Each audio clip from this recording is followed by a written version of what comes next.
A alvenaria estrutural é um sistema que vem desempenhando um importante papel no setor da construção civil, priorizando o projeto, o planejamento e a industrialização dos empreendimentos.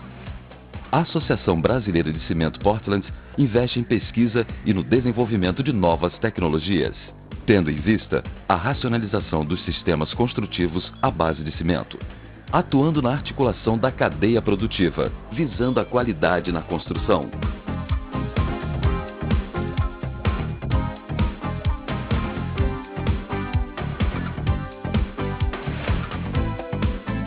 Para a fundação, o primeiro passo é a preparação do terreno para receber o lastro de brita, um colchão drenante para evitar a água em ascensão. Depois de receber as ferragens, locar as instalações de piso e verificar o esquadro e o nível da forma. Esta estará pronta para ser concretada.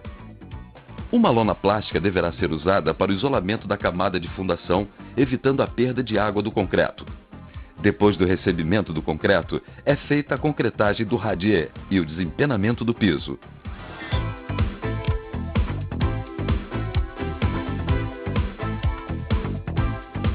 Com o piso preparado, verifica-se o esquadro da obra, utilizando-se o critério de igualdade entre as diagonais.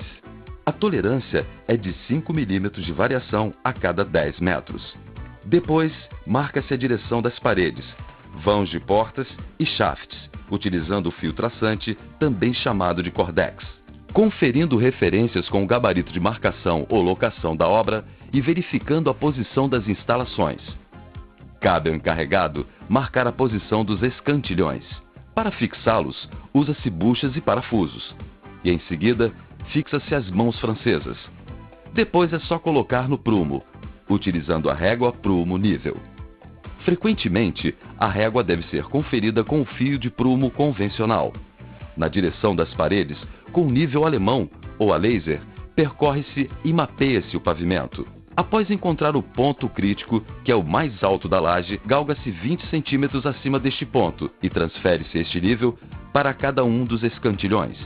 Após todos os escantilhões nivelados entre si e com a primeira marca das réguas graduadas devidamente ajustadas, conclui-se o nivelamento da primeira fiada. A última etapa antes do início do assentamento dos blocos é a instalação dos gabaritos de portas nos vãos já marcados no pavimento.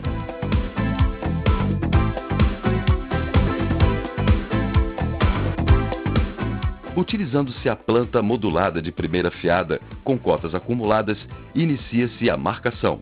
É preciso umedecer a superfície do pavimento na direção da parede para assentar os blocos de primeira fiada. Os primeiros blocos a serem assentados devem ser os chamados blocos estratégicos, que são os blocos de canto e os que determinam os encontros entre paredes.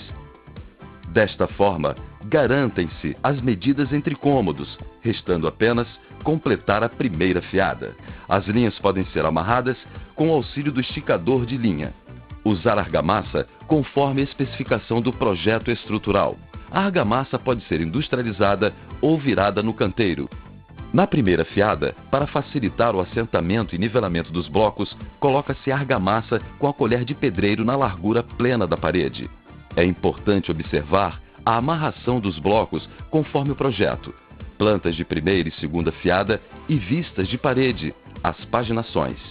Nas demais fiadas, a argamassa será colocada com a palheta nas juntas longitudinais e com a colher nas juntas e septos transversais. É importante usar a colher de pedreiro para tirar o excesso de argamassa e nunca deslocar o bloco depois de assentado, para não prejudicar a aderência. Usar sempre a régua prumo nível, substituindo o tradicional prumo de face, para verificar o alinhamento, o prumo e a planeza da alvenaria. Utilizar a bisnaga para preencher as juntas dos blocos. A bisnaga pode ser escolhida também como ferramenta única para assentamento de todas as juntas do bloco. Em caso de alvenaria aparente, usar ferramentas apropriadas para frisar as juntas, não limpando imediatamente após a execução do frisamento das mesmas para não danificá-las. Os chamados blocos especiais do tipo U, ou canaletas, serão utilizados para execução de contravergas e vergas.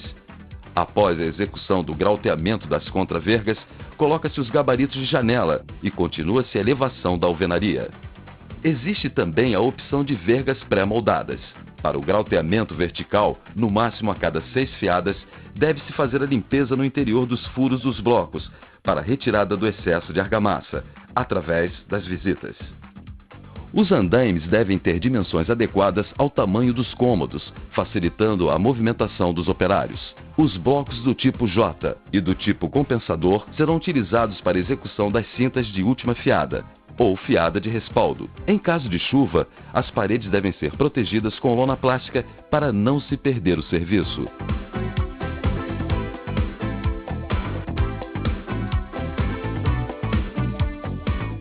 Uma grande vantagem da alvenaria com blocos de concreto é a facilidade de passagem de tubulações elétricas pelos vazados dos blocos. Para as instalações hidráulicas, devem ser dadas soluções específicas em cada obra, de forma que os tubos fiquem acessíveis e não chumbados dentro das paredes.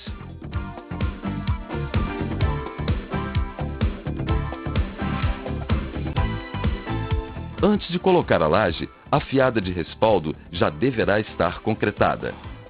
Depois que os vergalhões forem trançados nas treliças e os tubos posicionados, a laje está pronta para ser concretada. Nesta construção, que não terá um segundo piso, a laje cobrirá apenas a circulação e o banheiro, onde está a caixa d'água. Os outros cômodos terão forro de madeira. O engradamento do telhado também deve ter um projeto de produção e contar com peças previamente preparadas, também visando a racionalização. O sistema de cobertura é com telhas de concreto, que tem um encaixe preciso e agilizam a execução, além de proporcionarem um excelente resultado estético.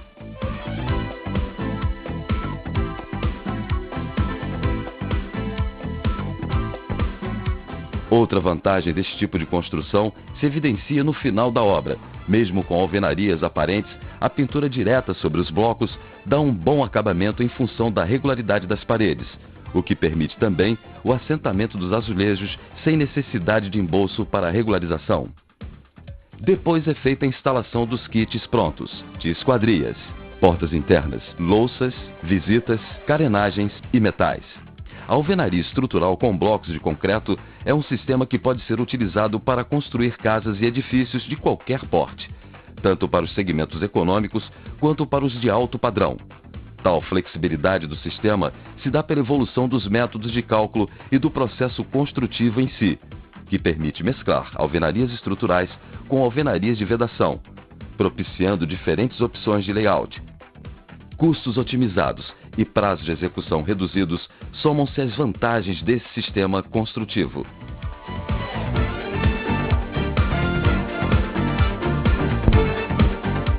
Sistemas construtivos racionalizados. A ABCP adota este conceito.